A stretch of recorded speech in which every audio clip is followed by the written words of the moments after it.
All right, so welcome to the New England Medical Association's inaugural Health Policy Forum. I'm Sharma Joseph. I'm an anesthesiologist and critical care physician by training, and I direct the policy and advocacy initiatives at NEMA. Nearly 4 years ago now, a group of Black physicians came together and formed the organization. They identified at the time that when it comes to decisions affecting healthcare, funding, community investment, and workforce development, a critical voice was missing. And so NEMA was formed, with the goal of amplifying the voices and impact of Black physicians shaping the policies that affect their practices and the minority patients they serve. Today, your presence tells us how important and needed this organization is in our community, but much work remains to be done. Since founding NEMA, our communities continue to rebound from COVID-19. Access to primary health care remains challenging. Mental health disparities in our communities and practitioners are growing. Preventable diseases such as cervical cancer continue to take the lives of young women every day. And when some Black women enter pregnancy, they're fearful not to receive the compassionate and data-driven care they deserve. But there are reasons to remain hopeful. You in this room give us hope. The students, community leaders, physicians, nurses, supporters, allies who are in the audience today and participating in this important work. And of course, this evening would not be possible without our donors and esteemed panelists of legislators and public health experts.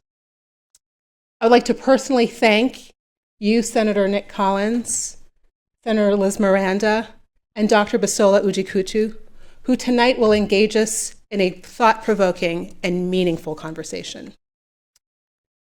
Representative Ayanna Pressley sends her apologies. She had hoped to be here, but she is needed in DC for the evening. But she has left us with some words of wisdom, and we will allow her to share those with you shortly. So this evening, we've organized 2 panels for you. Each will last roughly 30 minutes, and there will be an opportunity for you to ask questions. And so when that time comes, we encourage you to raise your hands, and we will have microphones directed to you so that you can engage in the conversation. There will be a break in between, and at the end of the evening, an opportunity for us to get to know each other in a more intimate setting and share the work that we are currently doing and opportunities to collaborate. And so with that, welcome to tonight's Health Policy Forum. Hello, and welcome to NEMA's Health Policy Forum. I'm disappointed that I couldn't join you in community in person, but I'm grateful that I can join you at least virtually in community. Before I go any further, I want to take this moment to thank Dr. Stinson and every single one of you. Thank you for the work that you do each and every day, the work that you do in building community amongst each other as Black physicians in the New England area, the work that you do to eliminate health disparities, to provide career development opportunities, implementing mentoring programs, and service, always service, through collaborative community-based projects. Y'all stay doing all the things, and I'm grateful. The work that NEMA does to educate our communities, including myself, especially with the state of our community and our country writ large in this moment, is so important, and I look forward to our continued partnership. In my role as the Congresswoman for the Massachusetts 7th Congressional District, I've worked to support our community health centers. I'm very proud to represent more community health centers in a congressional district than any other member of Congress. 1 in 3 of my constituents receive their care from a community health center, which is why I fought to support our community health centers, our CHCs, through lower costs, the Lower Cost, More Transparency Act, which we delivered the first funding boost of $4.4 billion annually for our CHCs, and additional funding increases to healthcare workforce programs and working on additional long-term funding for our CHCs. That's advocacy that has been near and dear to my heart since I was on the Boston City Council and continues now that I'm on the federal level. I introduced the Treat Long COVID Act to expand long COVID clinics, and recently, September 24th, introduced the Long COVID Research Moonshot Act, which is a landmark bill that is widely supported by the long COVID community to provide NIH with $1 billion in funding per year for the next decade to support long COVID research and treatments. On the health equity front, I introduced the Anti-Racism in Public Health Act to declare racism a public health crisis, to create a national center for anti-racism and establish a law enforcement violence prevention program at the CDC. Now, this legislation informed nearly $5 million in first of its kind federal funding to community organizations supporting efforts to address health disparities, including $500,000 to the Boston Public Health Commission. I've worked to prevent cuts in funding to hospitals and worked to hold executives accountable in my role on the House Oversight Committee, amongst other efforts. As I continue my work on the federal level, I cannot emphasize enough how important it is that we remain coordinated, as what happens in our Commonwealth and in our communities will be even more essential as Republicans will have control of the presidency and the legislative bodies of government. I am bracing for impact and thinking hourly about the infrastructure we'll need to stand up in order to have rapid response to mitigate the wholesale harm that I know is coming our way. It'll be even more essential that each of us in this moment stands in the gap and continues to do the work of undoing the harms and inequities and the racism that exists within our healthcare system. I know I plan to stay in the fight, and I'm proud to be in it shoulder to shoulder, right alongside you. So although I am a congresswoman, know that most of all, I am your sister in solidarity, and will keep fighting for that more just and equitable world.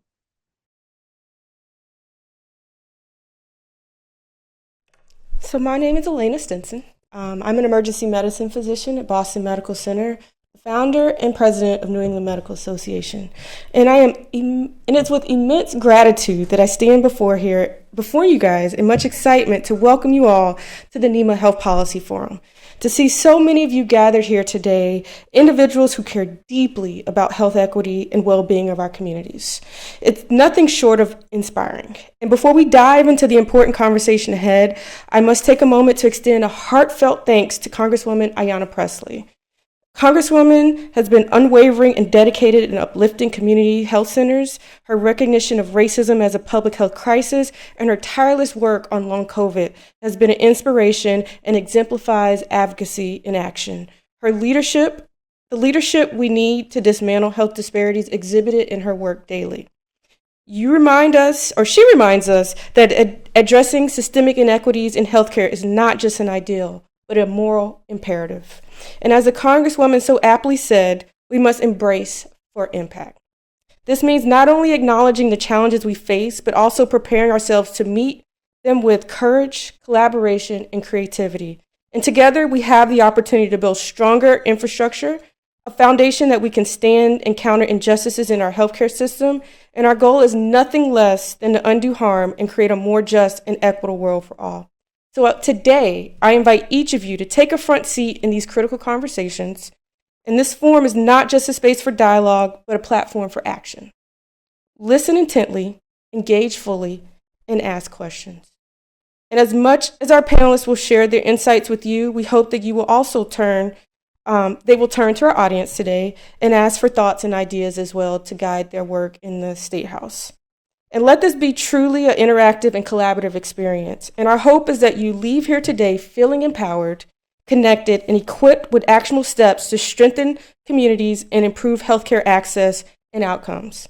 We want you to recognize new partnerships and collaborations and opportunities to see legislation and policymakers as allies in their fight for equity.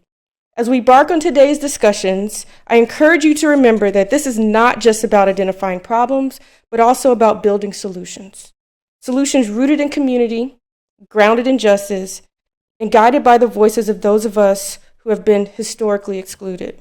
So let's make this time together impactful. And thank you again for your presence, your passion, and your commitment. So let's begin.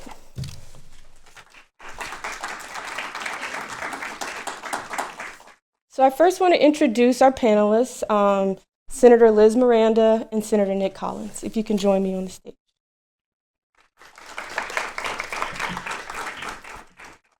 And thank you both so much for being here today.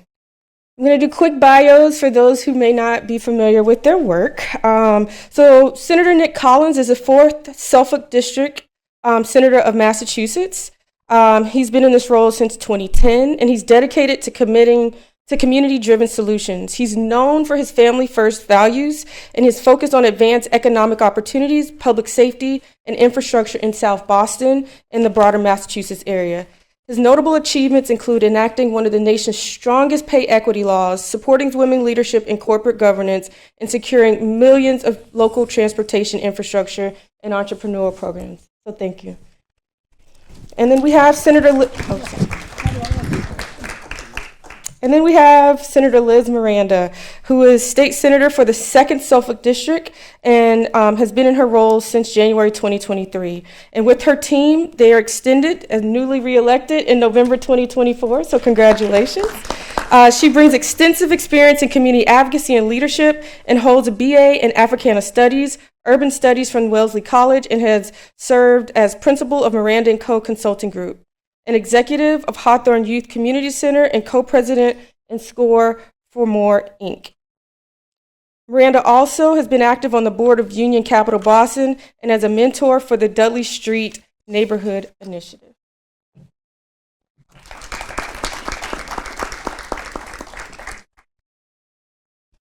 So I am so excited to be sitting here with both you guys this evening. As you know, we've been engaged with both of you guys since the inception of NEMA. So you know the work that we've been putting in over the past 4 years, and it's just a blessing to really be at this point and be able to have these conversations. And I wanted to start on a little bit of a personal note, just kind of your personal journey on kind of what brought you to this work as a legislator, and I guess anything you want to share with us in that regard.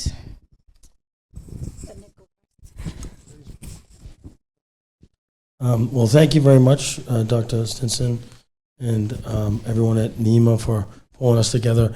I got to meet Dr. Stinson in the coalition a number of years ago when they formed, and we were able to help with some modest seed funding. And I want to talk about funding at the end of my remarks and how important that is to lift up organizations like NEMA to be able to staff up and get out there and do the work and organize. So that's a big part of what we need to be able to do in the Commonwealth. One of the things that I felt was necessary when I joined public service was leveraging the power of the policy and the power of budgets to help communities and people that we represent be the best that they can be. And when you have systems that are keeping people back or historic inequities, and both when I was in the House of Representatives and now in the state Senate, I represented probably the most public housing tenants in the Commonwealth, and the disparities that were felt in public housing were significant. And so, being able to leverage what we can, the best of what we can in government to bring resources and to break down barriers was something that drove me to public service. Thank you. Good evening. Thank you to my good friend, Dr. Stinson. I said, Dr. Sharma, how you doing, girl? You got a +1? I was a little shocked this afternoon. It's glad to be here this evening. We were just remarking, sitting down there like the day of the life of a senator. We saw each other about 6 hours ago in the Senate chamber, discussing things around tax policy, and just as how interesting our lives are that we're now talking about healthcare policy with you. So I became aware, I think, of NEMA, and I just wanted to connect it to my story, is that I didn't know that the work that I was doing as a teenager was health equity work. I grew up in the Dudley Triangle, and for those of you that don't know about that neighborhood, the formation of the Dudley Street Neighborhood Initiative and the book Streets of Hope and there's 2 films about my neighborhood, Holding Ground and Gaining Ground, was the impetus of my lifelong commitment to serving people in my community. So I grew up in this neighborhood where Roxbury meets Dorchester, where Blue Hill Ave meets Dudley Street, a block away from Massachusetts Avenue. Some people call it New Market now, some people call it South Bay. But I grew up nestled between Orchard Park Housing Development and Upham's Corner. And I feel like my whole life was from Upham's Corner to Roxbury Crossing. I went to the John D. O'Brien School of Math and Science, and that was my life. And at 13, I was littering, and a woman stopped me, and she said, "Why don't you do a cleanup?" And I was like, "A cleanup?" She's like, "Why are you littering?" And I was like, "Look at it." I looked around, and the 1,400 parcels of vacant land that were in my community because of urban renewal, white flight, redlining, and you could go on and on, pollution, I thought were designed that way. And it wasn't until that experience of cleaning up my community and becoming involved with Nubian Roots that I realized that my neighborhood looked different. You know, you talk often to people that I didn't cross South Bay much, because if you were from Roxbury, there was still this like impetus, like if you lived in South Boston, even in the 90s, right? And I'm glad to say that we've broken that generational curse. But my story of health equity was because I didn't realize that our zip codes were killing us. And it wasn't until 2017, 15 years as an adult post-college, after my brother's homicide, that I realized that there was this thing called health equity and health inequities, and that the diabetes in my family, or the heart disease, or the air pollution, these are things that weren't normal, right? Wellesley did not smell like my neighborhood. There was a lot of green grass, and there was a whole lake on my campus. When I came back to Roxbury, I felt like we were trapped in this concrete jungle. And so I think that is the reason why I focus so much on the policies that I do, because of my lived experience growing up in that community. And I would like to say that the thing that I've learned from all of you who are the experts is that we actually can do something about the root causes. We can actually deal with the generational traumas we have in our communities. We just have to have the political will and the moral courage. You talk about that, to really say, hey, we've got to build housing, but more importantly, we've got to make sure people actually feel good enough and are healthy enough to be able to take part in what we're trying to do here at the state level. Wow, thank you. Thank you for sharing. So Congresswoman mentioned she represents a district that has the most community health centers. And I know both of you guys very well in the work that you're doing. I wanted to hear from you, Senator Collins. What are some of the challenges? People are having a difficult time accessing healthcare. It's kind of across the country. And they're having so many challenges, and particularly in underserved communities. What initiatives are you championing to ensure equitable access to healthcare across Massachusetts? We've seen recently closing of hospitals. We've also seen people losing health insurance. And I guess my question, in addition to that, is with the audience being here, what are your initiatives, and then what can healthcare professionals and some of our guests think about to kind of help and support some of these initiatives that you're working on? Thank you.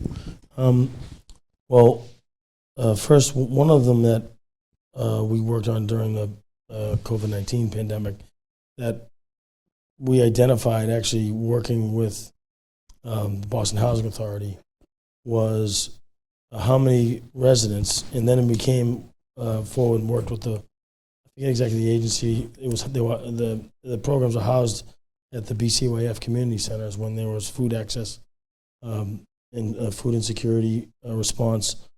We partnered with the Boston Public Health Commission, which is an agent on behalf of the Health and Human Services Mass Health Connector, where people were coming for emergency needs and walking away without health, coming without health insurance and walking away without health insurance.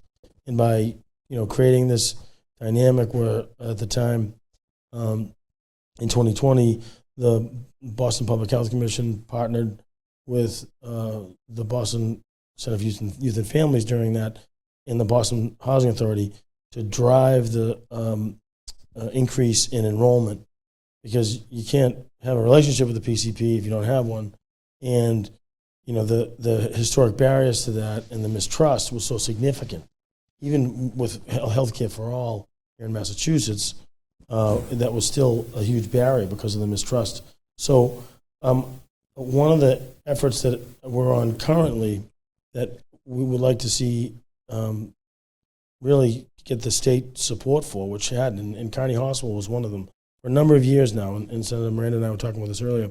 We have been lobbying the state to grant what are categorized, I think it's the Conrad J1 visa, Conrad 30 J1 visas program, to allow for the recruitment of medical professionals with visas coming from countries that serve the diaspora here in Boston, where for years that was allowed or was supported, and the recruitment was largely Pakistan and India was the English proficiency, and now as the city has grown more diverse, and particularly from Cabo Verde, the West Indies, the Caribbean, Haiti, and Vietnam, that same type of response hasn't been delivered. And in addition, resources from the state. And I think having strong third-party validators like here in the room, we are elected officials. Some may call us politicians. Everything we say or do is considered political.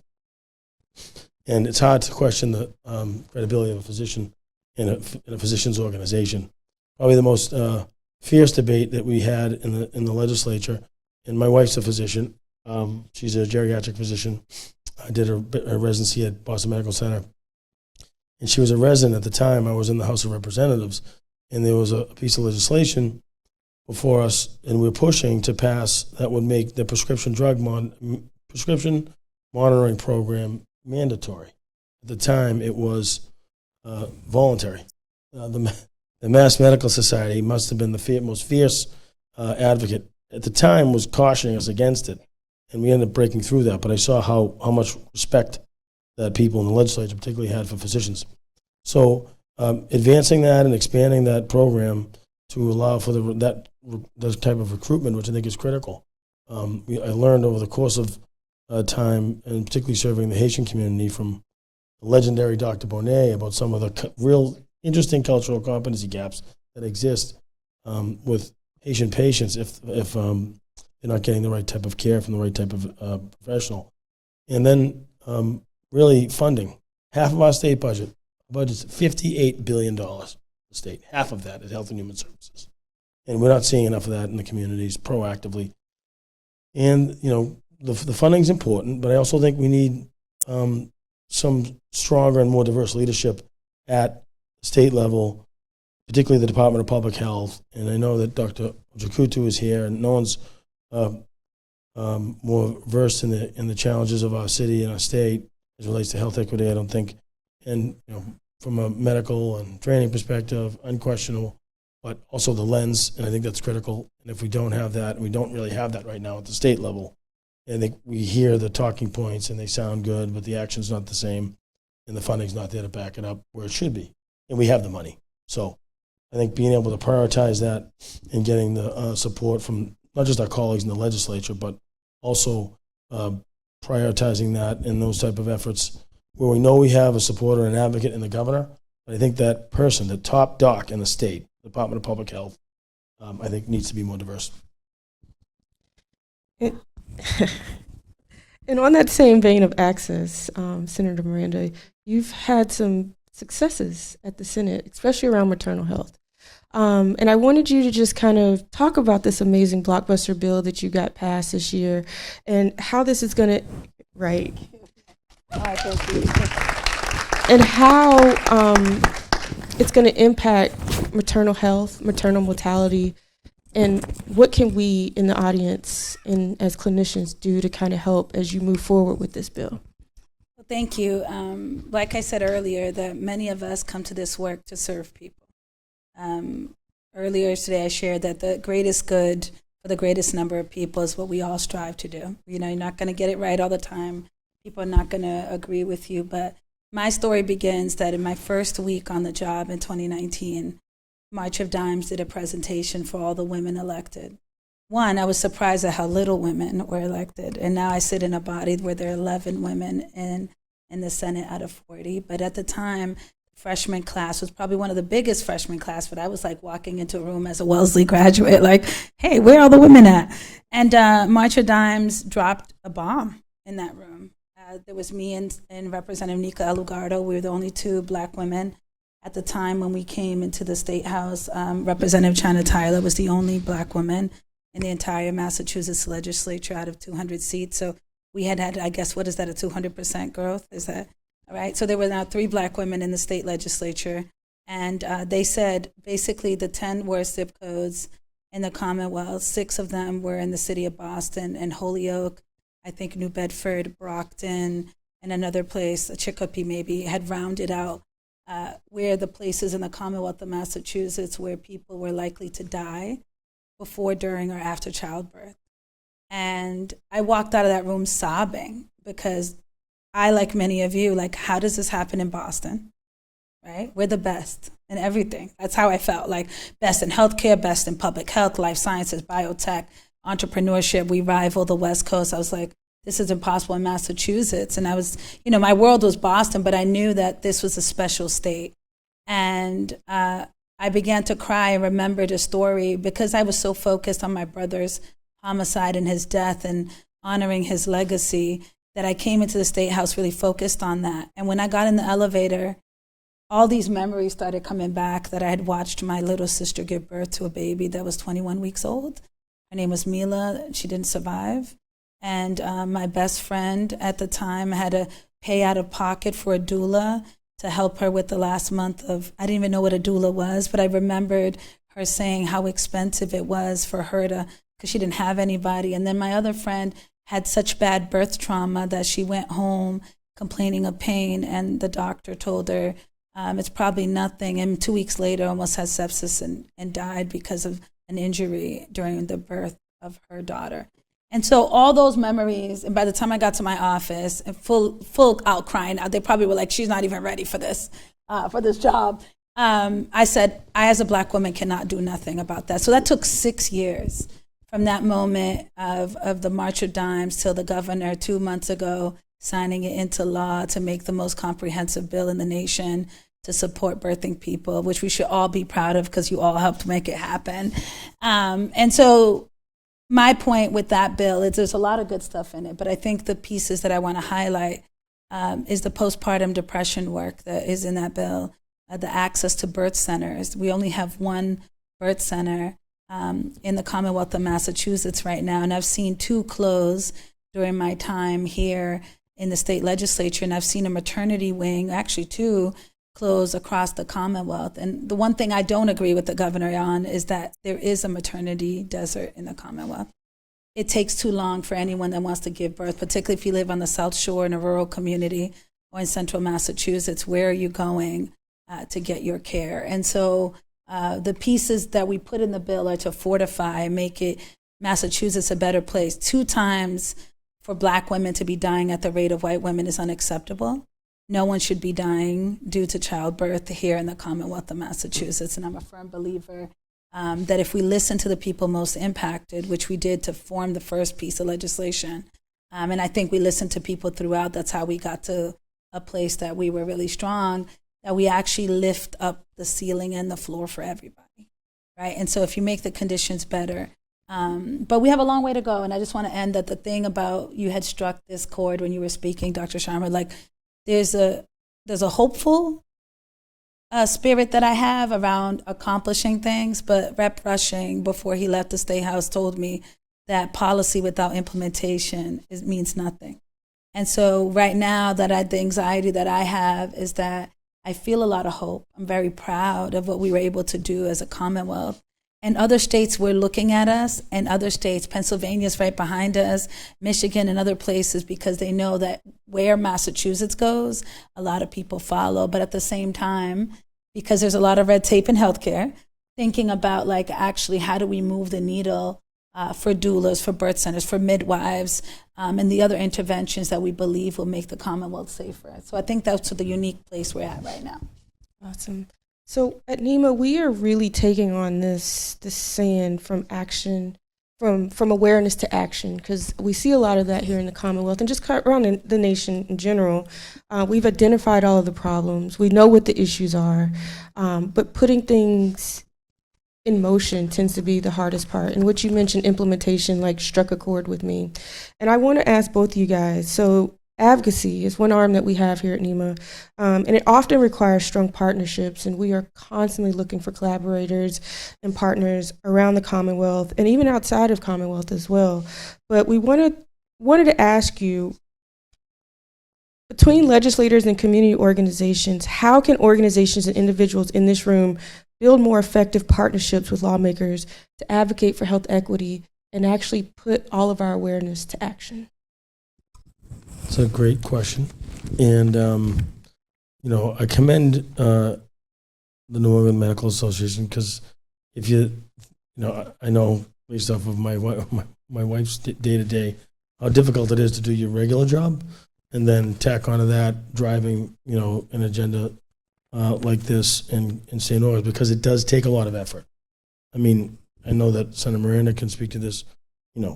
She and I probably get dozens a day requests for the best program in the world that somebody came up with, and it's going to save the world, and it's usually true, but prioritization. And I think one thing that this organization has is high impact, and how to elevate that from sort of a grassroots effort, and which comes with it sort of a grassroots level of support from the State House versus institutionalized, like some of the nonprofits that have find themselves in their own line item.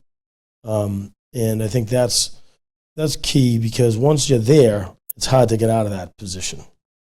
Getting there is not easy, but I think once we're able to establish that, then you're sort of like an institution in the state budget, which I think is the goal, is to get a line item.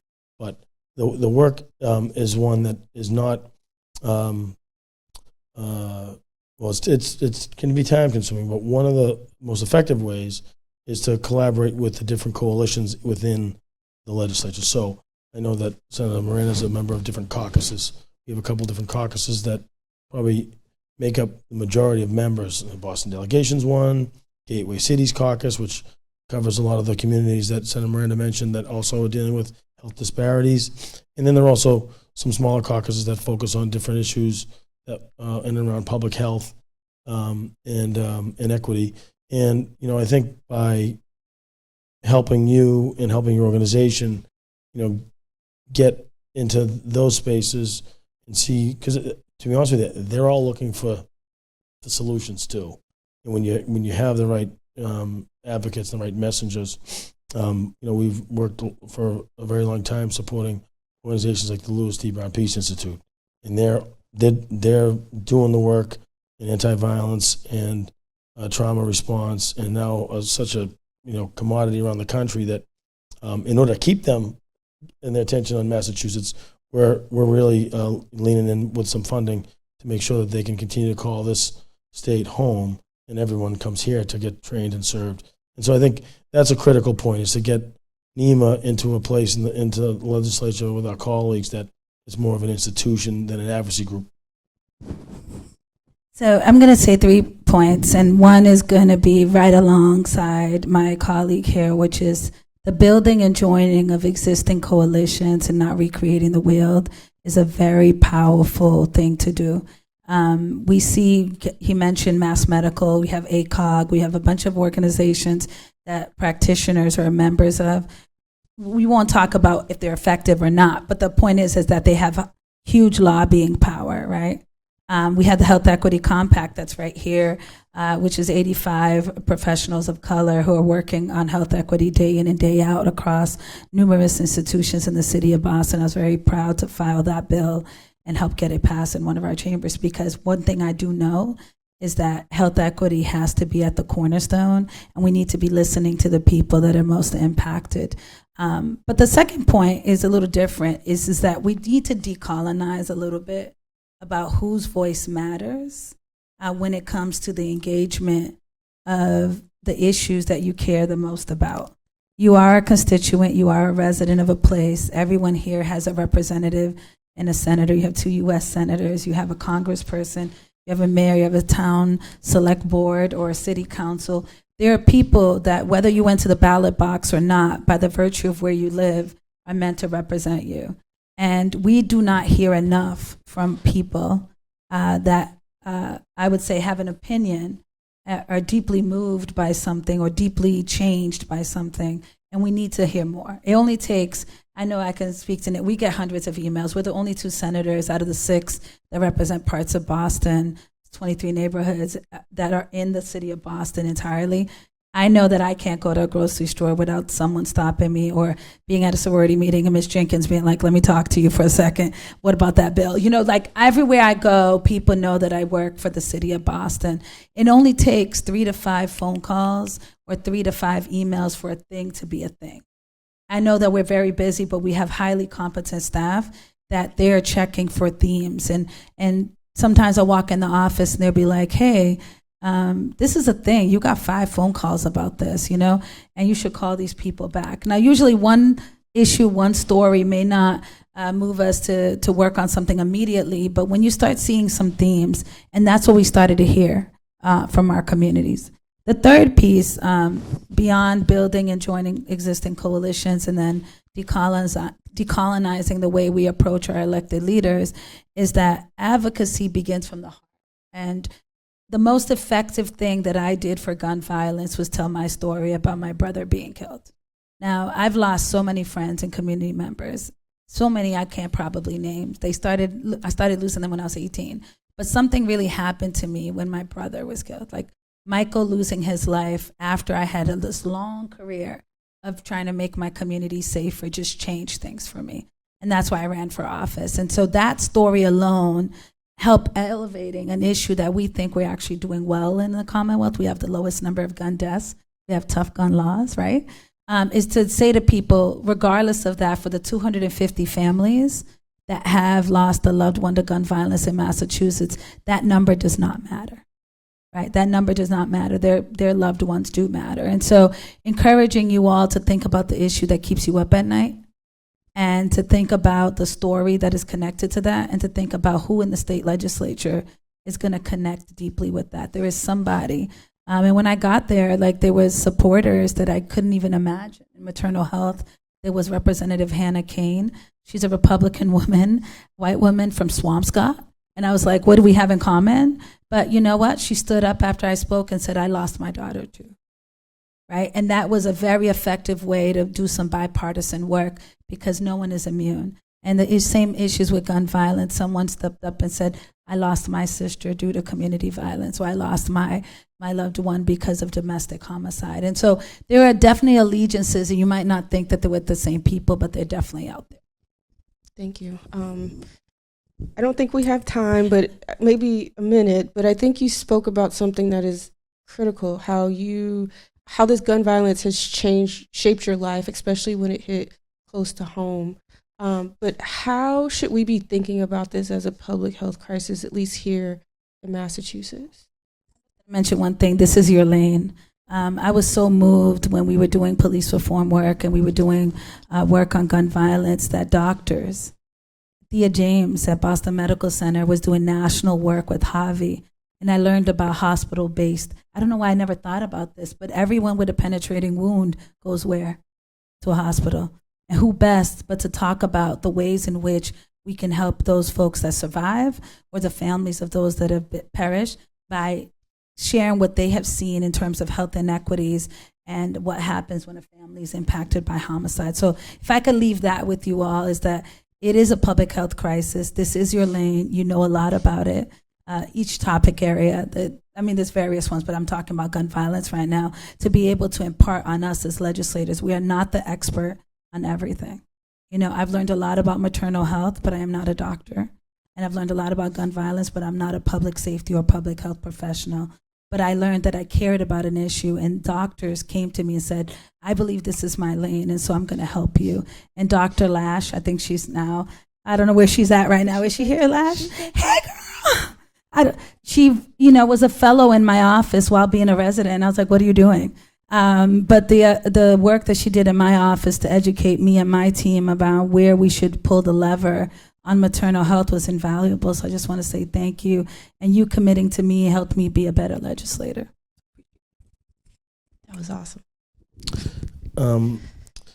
You mentioned earlier about my focus in economic development, and I felt that better health outcomes are also tied to better shared economic prosperity. And I think there's an intersection there, obviously, with housing and housing stability.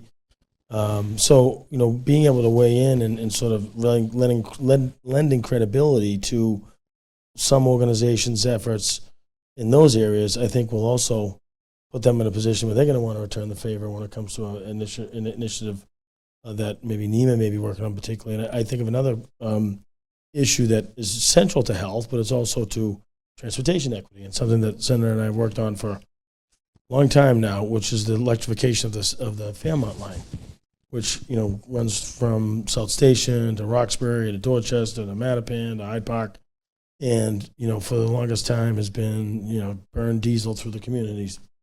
And with the commitment from this governor and a lot of work over the years towards electrification, an incredible coalition has formed along the old Fairmont Indigo line, as they refer to it. And this coalition now gets involved in a lot of other things too.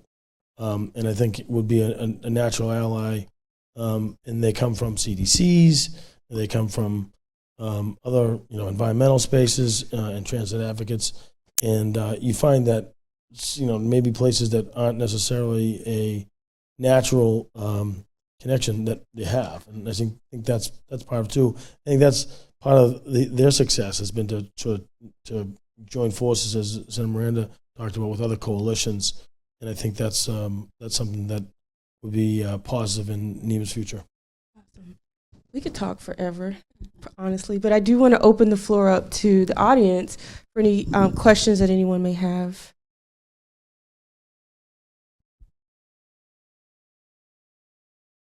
And if we don't have any questions from the audience, I don't know if the panelists had any questions that they had for the audience. We wanted to make it as interactive as possible.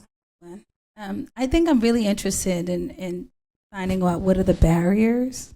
Besides, you guys have very busy lives, and practicing medicine is not a very easy thing. But what are the barriers that you have faced if there's someone that would like to engage with the state legislature? I was reminded this last week at a conference that the state legislatures around the country are the most powerful places to move policy. A lot of people think it's the federal level, but your state has so much power in how you access a number of things. So I'd love to hear from somebody. Barriers to engage with the legislature, like what have you found to be difficult? Dr. Liza?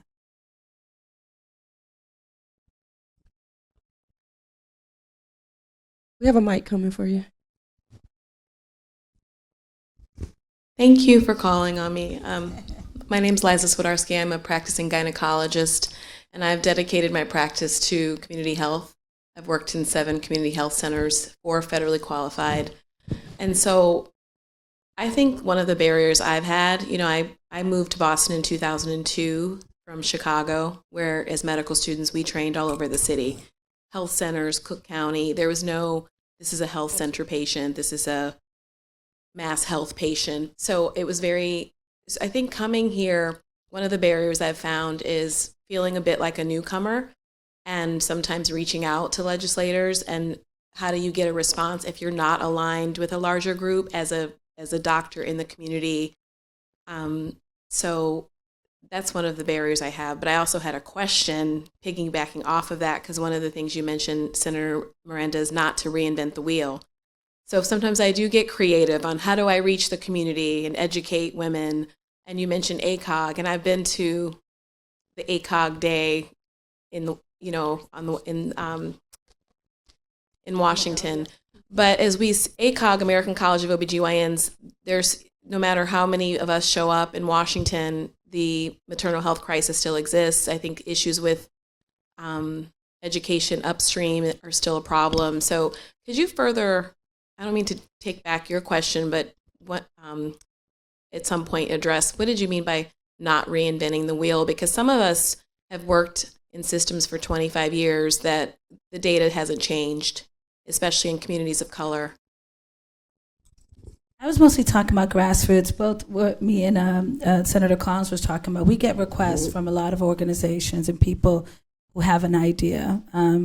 A lot of them are like, "Hey, I'm going to work on gun violence, or I'm going to work on an after-school program," and we have a lot of dollars in our big state budget. But when it comes to earmarks, if you have 20 organizations asking you to split $500,000. And many of them haven't even been able to build their capacity enough to apply and handle even more than $20,000.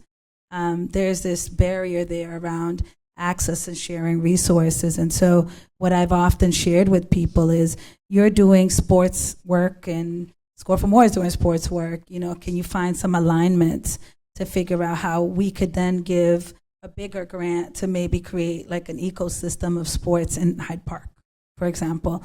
That's one example of not recreating the wheel. The two is, I'm deeply understanding of the fact that some of the bigger systems that do spend a lot of money and time in lobbying haven't lobbied for us.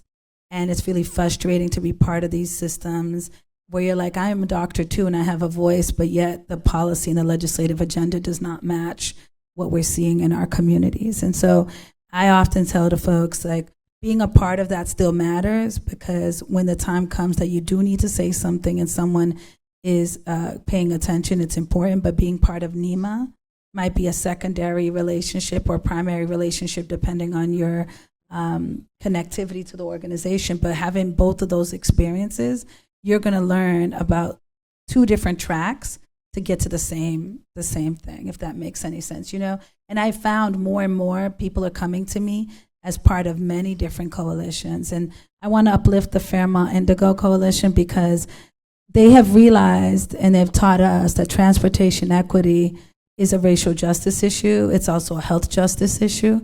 And they have hired and trained and worked with parents that literally live along this Fairmont line.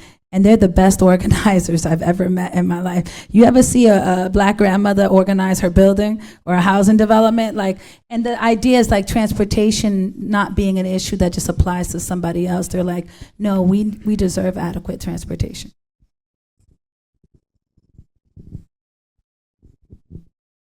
Any more questions? Well, honest and say I am not a doctor. I'm actually a patient, but I've had 5 open heart surgeries and a heart transplant.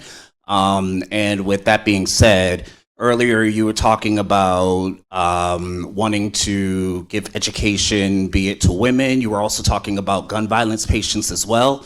One of my huge issues, I'm new into the inspirational speaking world, but I'm trying to speak on and I'm trying to get people to actually look at the healthcare system when it comes to cardiology as well. It took me 3 hospitals, 3 centers to be able to get my transplant. One I had to distance myself from completely, and I watched things go on that I can't say out loud. But my point is, as a patient, who can I go to? Who can I talk to? And then, be able to go to doctors and say, hey, this is information I can share. Because I also counsel patients as well.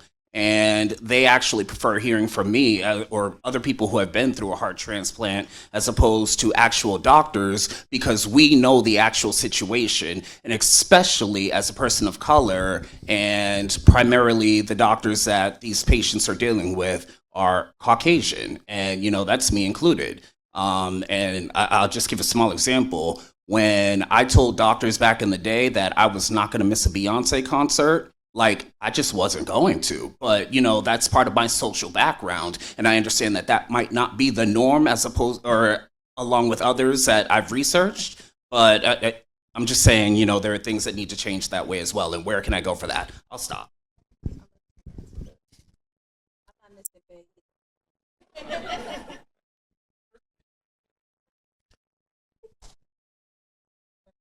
Yeah, if I could, I think that the gap that we have, not just here in the state, but across the country that NEMA is trying to help close on representation in the medical field is critical. One thing that I think Senator Miranda and I have in front of us more than anyone else in the state is the two most challenging public health issues, which is in the matter of gun violence and the substance abuse epidemic.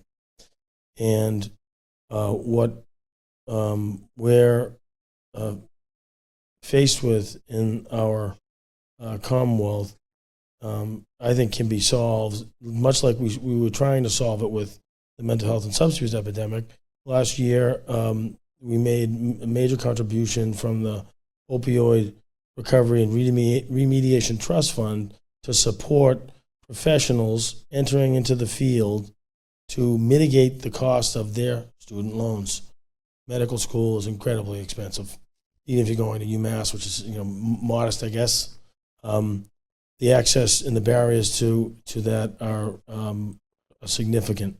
And so moving towards, I know this is something that NEMA has been talking about too, mitigating those costs for folks to enter the field. Otherwise, you play an important role, and it's a role that's necessary right now, but it shouldn't always be. You should be able to come in front of a physician that understands all the intricacies that you're going through and trust them based off of their perspective and lens. And I think that's something that we need to be talking more about. I'll just give an example. So when the hotel industry, a number of years ago, through the Greater Boston Visitors and Tourism Bureau, said to the legislature, we want you to give us the authority to tack on a couple extra percentages on a hotel room stay so we can use that for our own marketing and tell the world how great we are. We want you to come. What we did in the revenue committee was, we put it on them hard about historically, and at the time, some of you may remember, it was the controversy around Provincetown and their promotions and how limited and exclusive it was. And we challenged the Greater Boston Visitors and Tourism Bureau and the industry about that. Like, you want us to provide you an ability to essentially tax additionally tourists for what? And if it's not for a purpose that is going to show the city at its most diverse and inclusive, then we're out. That led to the Inclusive Boston campaign that now has us marketing the city the way it should, which is a small effort. But so from promoting the city in a better light, for providing resources to aspiring physicians to be able to access their medical education, so that your role is an enhancement and not just the necessity for people who should otherwise be in front of a physician that they can trust, I think is critical. So how we ask those questions during our budget process and what strings are attached, because for too long we haven't had strings attached. It's just been, authorizations with hopefully the right intentions and no clawbacks. And we learned that lesson with the biotech legislation, where we tied investments to support infrastructure and workforce development to their recruitment and diversifying the workforce. We haven't seen the numbers that we want to see, but we have seen great strides to the point where companies like Vertex, that's one of the top priorities, and you can see it in the new wave of the professionals they're recruiting. And we need to and should see that in the medical field. But if we don't mitigate the cost of getting access to a medical degree, it's going to be a continuing challenge. And I want to say, and I'll make these closing remarks, that we are dedicated to working with our legislators to continue working on some of these recruitment and retention efforts. Also working alongside the Executive Office of Health and Human Services as well to answer your question about the diversity of physicians. But in addition, NEMA has also recognized that there are no true patient advocacy groups in the community that are in the community outside of the hospitals. And these are conversations that we are having. And like Senator Miranda said, we intend to continue building and working with other coalitions to ensure that we also give patients in the community more of a voice. So stay tuned. I want to say thank you again to Senator Miranda and Senator Collins. Your work inspires me. And I want to just thank you for being here, talking to us today. And we do have a gift of appreciation for you guys. Is it under $50? Sorry. I'm going to say We need more yes. doctors to run for office, so if any of you guys are sitting there, this is your lane too. So thank you so much. It is under $50 for the record. Thank you. Thank you so much. Okay, so we're going to get started with our second panel. Our second panelist, or our panelist on our second panel, sorry, is going to be Dr. Basola Ujikutu. I'm going to do a brief introduction. Yeah, sure. So Dr. Ujikutu is going to take the stage, and then I'll join her in a little bit. I'm going to introduce her. So she's recognized as a physician leader, health equity researcher, community advocate, and expert in the prevention, care, and treatment of infectious diseases. She's an associate professor at Harvard Medical School, and in 2021 was appointed as the executive director of the Boston Public Health Commission. In that role, she serves as a key advisor to Mayor Wu on public health issues and built innovative partnerships across city departments and within Boston's communities to advance health equity. Among many of her initiatives includes her commitment to address racism as a public health crisis. So please join me in welcoming her.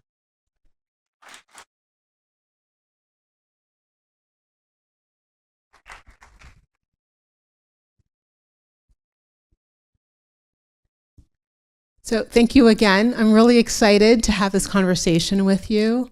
I think this is a unique opportunity for all of us to get to know you a little bit better. And so I thought you could perhaps start by elaborating a little bit about your role at the Health Commission, and then give us a little bit of information in terms of how your training as a physician over the years has really prepared you for this role and shaping your view and your lens in public health. So first of all, I'm honored to be here. It's great to have this opportunity. Hopefully we'll have some interactive dialogue. I'd love to hear from you. So I'm the Commissioner of Public Health for the City of Boston, and that essentially means that I serve as the spokesperson and the advisor to Mayor Wu. And I'm also the executive director of the Boston Public Health Commission. The Boston Public Health Commission is actually the oldest public health commission in the entire United States. It was actually founded in 1799. Our first commissioner was Paul Revere. So, not only did he do his historic ride, he was actually, a forerunner in terms of some public health initiatives and infection control and so on and so forth. And so it has really been a long journey for our organization, and it's quite extensive now. It's pretty large. Oh, you guys could hear me before then, couldn't you? I tend to project. So, large organization, about 1,400 individuals. We have some key focus areas that I will talk about at some point. But maybe it's helpful to just know a little bit about my background and kind of how I got here. So I was born and raised on the south side of Chicago. And if you know Chicago at all, it's one of the most racially segregated cities in the United States, more so than Boston, more so than a lot of other cities. And growing up at a very young age, it was very obvious to me where sort of the dividing line was between the haves and the have-nots. And even at a young age, I knew that I wanted to do something about it. Didn't know, similar to Senator Miranda, who just spoke, didn't really know that that was dealing with health inequity, but I knew that there was something that had to be done. I wasn't sure that I was going to be a doctor. It was actually my father, who's a Nigerian immigrant, who said that, you have this aptitude and you can do it. And I really wasn't that interested, to be quite honest with you. I thought I was going to go into sort of, urban studies or sociology or something of that nature. And, he basically said, no, you're going to medical school. And I did. And I did quite well. I ended up at Johns Hopkins. And it was great for me at that point in my life, mid-90s, to really see and be immersed in a city that was suffering from urban blight, East Baltimore, lots of drug use at the time, lots of crime, the AIDS epidemic, at the time we were calling it the AIDS epidemic, was raging. And I became very much so interested in the driving forces, the root causes of what we were seeing. You know, the racism that was clearly leading to groups of individuals not getting access to care for HIV infection, and the stigma and the homophobia and all the things that we were seeing at the time. And I decided that's kind of where I wanted my career to go. I really wanted to focus in and be a physician and work on, you know, particularly HIV. But at the same time, what I saw that was very concerning for me is that, you know, you had this urban blight that was obvious and reminded me of growing up, you know, in Chicago, and not feeling like much was being done about it. You know, not feeling like much was really truly trickling down to the people, no matter how much you saw legislators or people talking about what it is they were going to do. I ended up working on Capitol Hill for a while, and I worked for Elijah Cummings, and wonderful, great historic individual, and watching him, you know, kind of struggle to get things accomplished and to do things that would trickle down to the people and just not quite getting there. It frustrated me. And as a young Black doctor, I said to myself, you know what, I'm going to go back to clinical care. You know, I'm going to focus in on clinical care, and I'm going to do a primary care residency. And then, like I said, focus on HIV infection, because I didn't want to not see an impact. I wanted to see that impact that I think we do see when we treat patients one-on-one. And oftentimes, like I said, there isn't that trickle down. There's a lot of posturing, there's a lot of, you know, talk, but not really the actual act, the actual action that should occur when you're really focused in on issues related to inequities. So I, you know, finished residency, decided I was going to, you know, do fellowship. I ended up meeting Joe Betancourt when I was a resident at New York Presbyterian Hospital. And I don't know if you guys know Joe Betancourt, so he's the president of the Commonwealth Fund.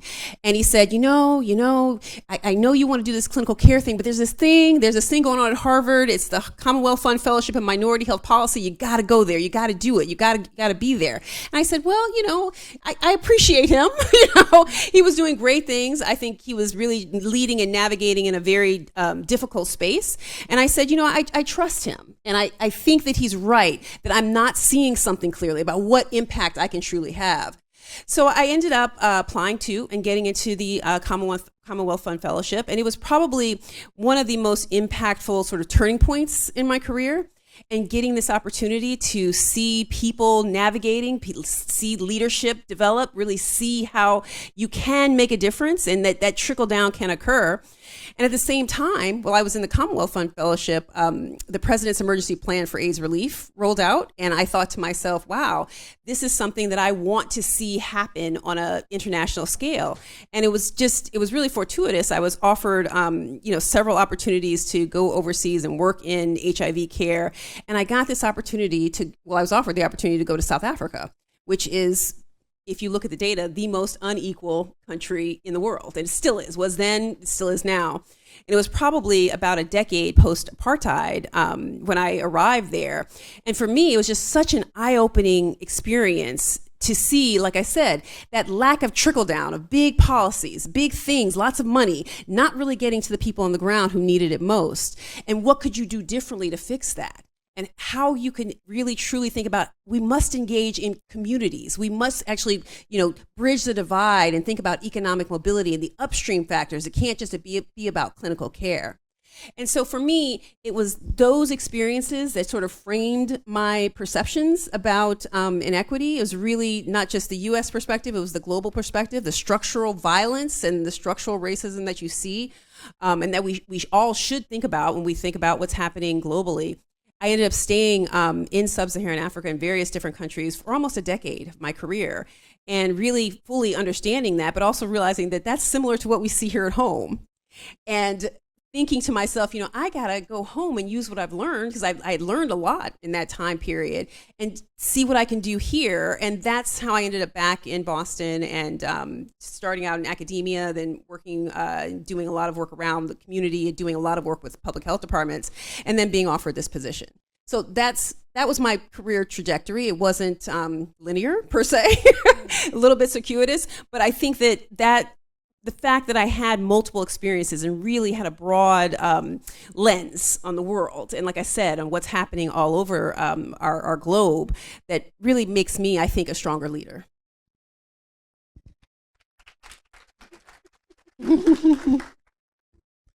So you've had a wealth of experiences, and thank you for sharing your story.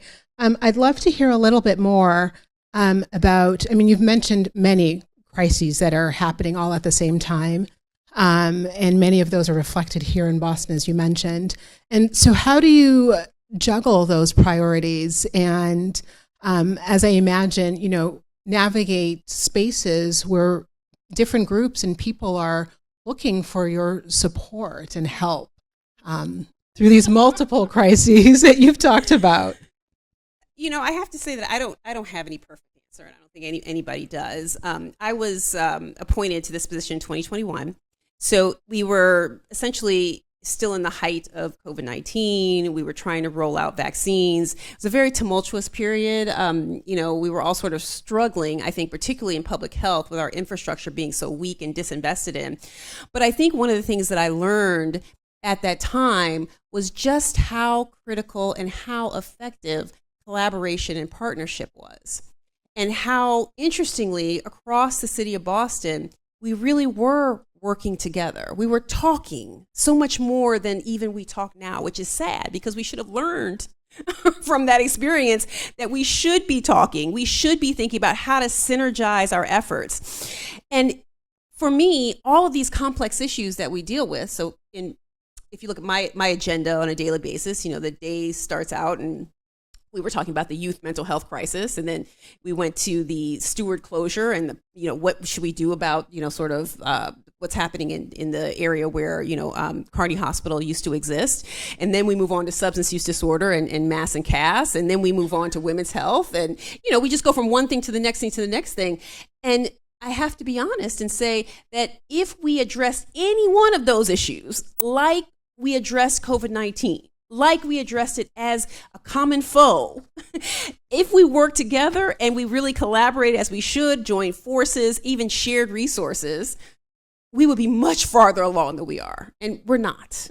That's just being quite honest. And it has been a frustrating piece of this. I'm able to juggle it because I have a strong team. I think hiring people, who know a lot and who know things that you don't know, I think is always the best strategy. And it's also that I go out of my way to reach out to people and to build networks, and so that people sort of see me as somebody they can go to when they need something, and we can reciprocate that relationship. So it really is about, partnership, collaboration, and, building the support systems that I think are necessary to deal with complicated issues.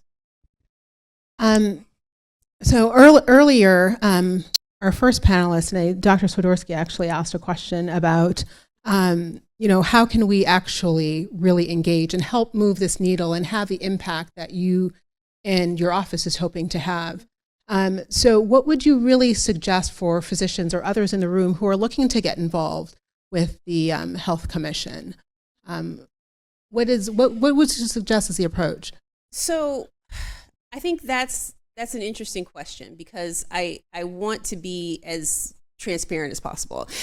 I don't think we have enough avenues for other people outside to engage as well with public health in general. Quite honestly, I think we need more avenues.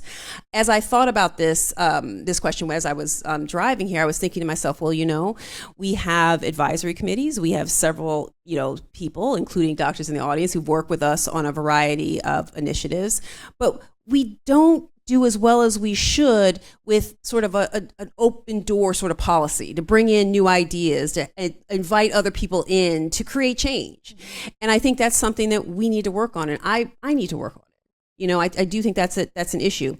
What I would say, though, is that one of the things that I think is a subtle area of support that I found to be challenging, and I found it to be challenging as a leader here in Boston. I think Dr. Swiderski, you alluded to this in that I think that it's hard to be accepted here. It takes a long time, and those folks who are from Boston maybe don't know this necessarily, but it took probably a decade or so before people really invited me to the table. Okay, and it really, it was really a challenge that I think we need to face. But what I think is important as we sit here in this audience, as we think about what it is that we can do for each other, is that we can actually support each other. You know, we can do the things that sometimes we don't. We can talk about each other, you know, when we're not all around, you know what I mean? And think about things like,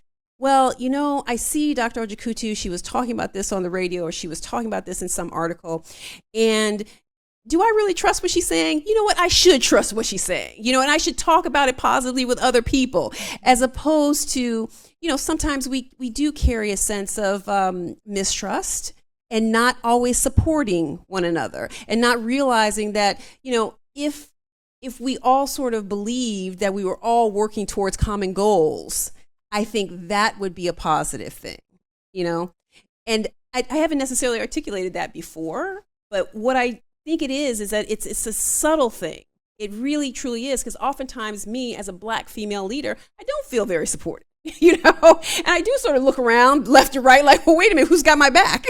You know, and that is what we need, particularly when we are in positions like mine that are very political, you know, and that, you know, it could be here today, gone tomorrow, not gone tomorrow if we have the right support system.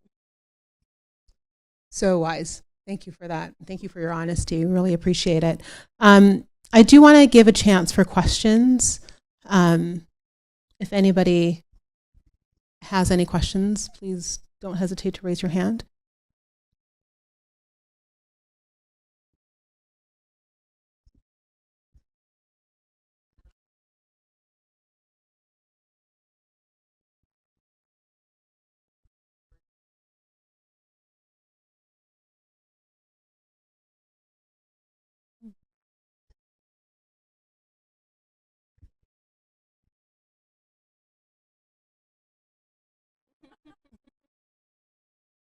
You want to repeat? I was just saying that I'm Alana, and I'm an ophthalmologist at Leahy Clinic, and I was just asking, out of all of the public health issues that you're currently working on, which issue do you personally feel the most passionate about? And is it also an issue that's getting enough attention from your point of view? I think that's a great question. I feel passionate about a lot of issues, quite honestly. I think that, you know, one issue that I'll mention, well, I'll say two issues. So one issue that's taking up an enormous amount of my staff's time, and I think a lot of energy, is really focused around, you know, the closure of Stewart hospitals, and particularly the closure of Kearney Hospital. Now, is hospital closure necessarily my passion? Is private equity and the problems that creates and the tragedy of, you know, disinvesting in healthcare systems necessarily my primary passion? No, but I think what I'm passionate about that has been brought to light in this circumstance, because I co-chair the working group around what it is we're supposed to do about this, is the fact that it's bringing to light issues that have been around for decades prior to Kearney's closure. It's bringing to light the fact that, you know, we look at this and a lot of people are talking about, oh, the hospital closed and what's going to happen now. Inequity existed in this catchment area for decades, if not more, prior to the closure of this hospital. And it's only this closure that's allowing that inequity to come to the fore. You know what I mean? To be amplified, to be talked about in the media. And for me, I'm passionate about that. I'm passionate about us getting to the root cause, getting to the real problem. The problem wasn't the hospital closure. The problem was the disinvestment, the structural racism, the systemic inequities that have existed for decades in Dorchester, Mattapan, and we could talk about Roxbury, their areas of JP and other areas of our city. Okay, so talking about that and bringing that to light, that is my passion. I would also just add that, you know, a lot of people pay a lot of attention to Mass and Cass as one area of the city where it's very visible that you have people who are, you know, suffering from substance use disorder and who are transiently housed or homeless. And a lot of those folks actually have shelter spaces, but there's congregation of people and there's congregate drug use that's occurring. And as we've looked at our data over time, you know, what we've seen is that there are significant racial inequities out there. And yet, more often than not, that's not what's picked up by the media. That's not really the fundamental story. When you really look at it, it is a history of so many things, including adverse childhood experiences, trauma, like I said, problems with, or like I think it was Senator Miranda was talking about the trauma that you carry with you, the mental health issues that haven't been addressed, all the lack of access to care, the lack of access to Suboxone, to overdose prevention treatment, including naloxone. I mean, all these issues, it's all these fundamental root causes that have not been addressed. And for me, again, it's bringing that to the fore, talking about that. That's part of my sort of passion and what drives me on a daily basis.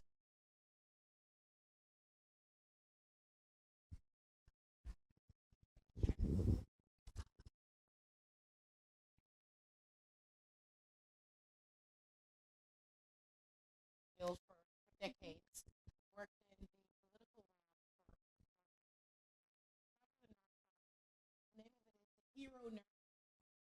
We've been recognized by Celtics and other people in terms of solutions.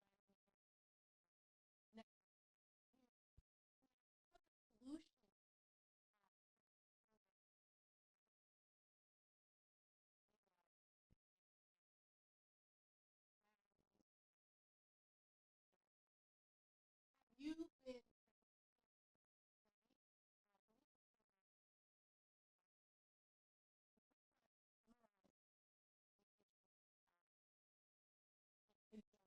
all of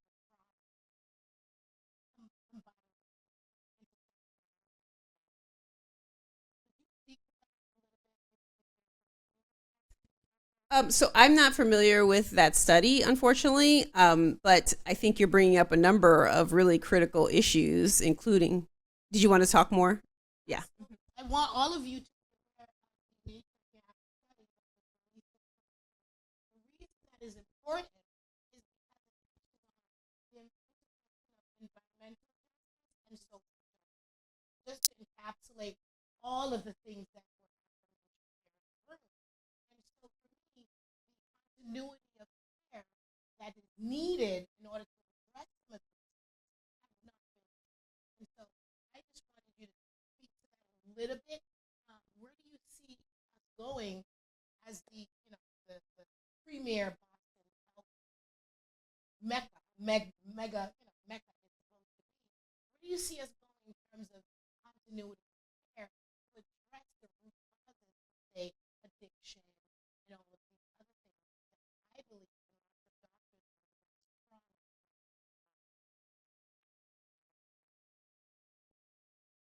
So I'll answer that briefly, just in case there are other people who have questions, and say that I don't think we're very good at addressing root causes. And I think that is part of our problem. I can't remember who said this during the previous panel, but there are these, disparities that have been existing over time. If we look at like our infant mortality rate here in Boston, it's 3 times higher, black versus white, and this has been the case since we started measuring infant mortality in the city of Boston and in the state of Massachusetts, which was in the late 70s. Okay. And it really hasn't, the gap actually hasn't changed. And what has happened is not that there hasn't been investment. I mean, that would be ridiculous for us to think there hasn't been investment. There's been advocacy, there's been investment, there's been money, there's been a program called Healthy Baby, Healthy Child. It's been around for 33 some odd years. We have programs, even though people, want to adjust those programs, there are many things that have been occurring that are very important. But what we haven't done, and it was tried, but it just, it didn't necessarily catch on. It was too difficult. We haven't thought to ourselves, well, wait a minute, let's think about this on a community level. Let's think about this on an environmental level. Let's think about this in terms of structural and social determinants of health, and not just sort of the downstream, what happens within healthcare institutions, what happens, one-on-one on an individual level. That's where our money has gone. And that is where it continues to go, even as we think about the way that things are changing on the federal level I don't know where things are going to go, but what I was saying was like the past year, as the social determinants of health playbook. I mean, as they've thought about that, that's very much so meeting the social needs of individuals, social needs of households, not the big social determinants, structural determinants of health in communities. These are the things that they cost. People assume that they're too hard to tackle. They cost too much. These are the real root causes, because we know, inequity just doesn't begin within hospitals between those four walls. And I know a lot of people have said this recently, but it begins in communities. It begins and it'll probably end in communities. So I think that that's really the issue, is that we are not necessarily great at dealing with the root causes, and certainly not great at dealing with trauma on an individual level. I think we're getting there, but really communities have been traumatized. And thinking that through and understanding what are the models that might work to address that isn't something that has been done well.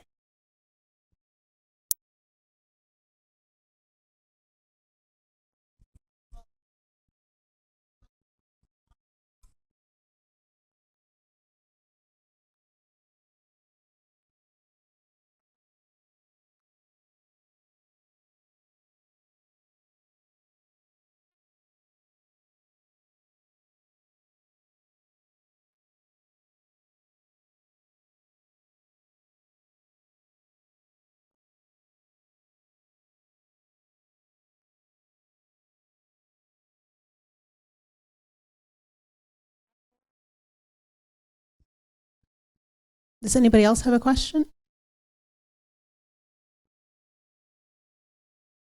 I don't think your mic is on, but you can project. Well, we can. Can you hear me now? Perfect. Okay.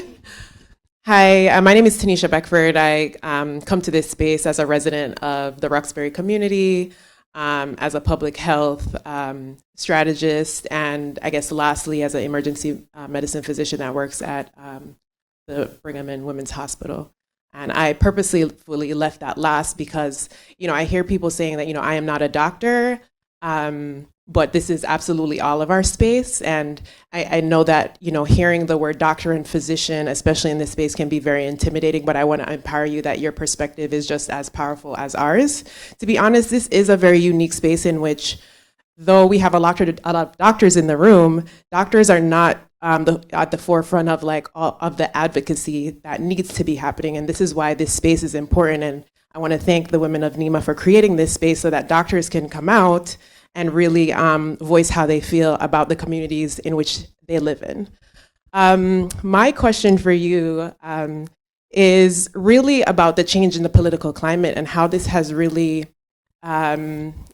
either change or not change your leadership moving forward, especially as, the Commissioner of Public Health, you mentioned disparities really being a focus, but with health equity kind of being almost moving into a space of being a red flag, word, or people trying to stay away or even rebrand themselves in order to secure funding and in order to do the work that we're so passionate about. How do you see this changing or not changing the scope of your work as one of the leaders in this space? So I think that's a great question. And I think there are a lot of unknowns right now. And so that's what I oftentimes tell my staff, is that a lot of us, when the election results, the unfortunate election results came to pass, there was a lot of anxiety and sadness and anger, but a lot of anxiety and fear. And I think that as a leader, particularly as a leader of a large organization, one of my jobs is to calm folks down so we can continue to get the work done, because we have critical work to do on a day-to-day basis. And so much of what I started with in my conversations with my team was, we don't know exactly what's going to happen. But at the Boston Public Health Commission, we are very lucky in that we have planned. We have planned for what I sort of call political emergencies, political risk, because we just didn't know what was going on. And I think a lot of my predecessors also thought about this over time, so that much of our budget will actually be stable, irrespective of what happens. So the work continues, the work goes on, and I think that preparedness is something that a lot of organizations don't necessarily do, but we should always be doing, especially given how intertwined public health and politics are. Okay. So that's like one of the key things, just as you take away, if you become a leader, well, you're obviously a leader already, because I can tell in how you introduce yourself. But as you move on to great things, think to yourself, always be prepared. There always needs to be a plan B. And so we have that. So the work isn't going to change.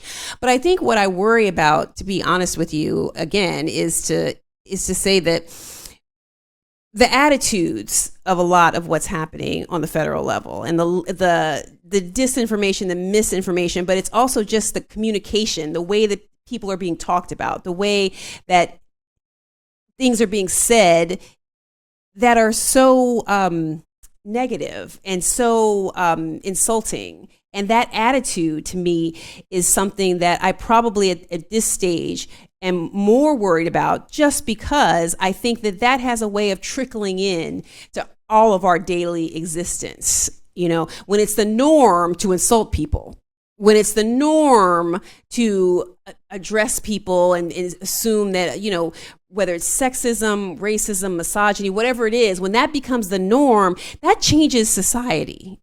And that is what worries me. And it's something that I've said to my staff, that we have to protect ourselves against that. We have to be resilient, and we have to check it when we see it, and when we see that behavior. And to be honest with you, I have seen it. I have sort of seen that, just people sort of feeling like, well, if this is what our country is, this is what it is, and that is very worrisome to me. Thank you for that question. Being mindful of time, I'm going to give everybody an opportunity. We're going to sort of wrap up, but there will be an opportunity, hopefully, for us to convene once, this sort of formal setting is over. There'll be a chance to speak outside. I'd like to thank you really for coming here this evening. I feel so honored really to be able to be sitting so close to you and having this candid conversation. I don't think this is something that we can do often. And really share our thoughts and opinions. And I appreciate the words of wisdom that you provided in terms of really being prepared. And I think you and Senator Miranda mentioned this, is really figure out what it is that you're passionate about, what it is that you care about, and go after that, because that's really how you create change. And so thank you so much. Well, thank you.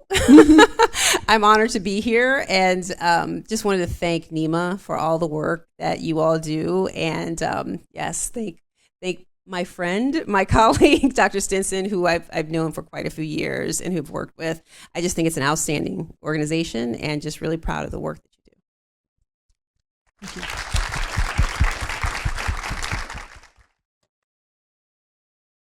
I just want to thank everyone, y'all. I am just so deeply grateful for the opportunity to stand in front of you this evening as Executive Director of the New England Medical Association. When I set out on my journey in medicine, my focus was totally singular. I just wanted to practice OBGYN and make an impact in women's health. At that time, I didn't have much understanding about the complexities of access to care, health disparities, or the rising costs that impact so many people in our healthcare system today. And when I connected with NEMA, I remember thinking, wow, I wish this organization existed earlier in my career. That moment sparked a deep drive in me to contribute to its growth and to help transform healthcare here in Boston and across Massachusetts. Like many of you, I initially thought the challenges that I faced during my training, feeling isolated, craving better mentorship, struggling to balance my passion for medicine and the realities of life, were just mine alone. But through NEMA, I realized these struggles are not unique. They are part of a larger story, one that so many of us share.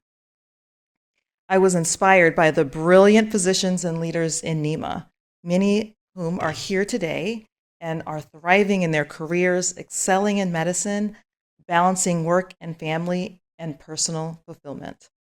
They made it clear that I didn't just want to be a part of NEMA, I needed to be a part of it.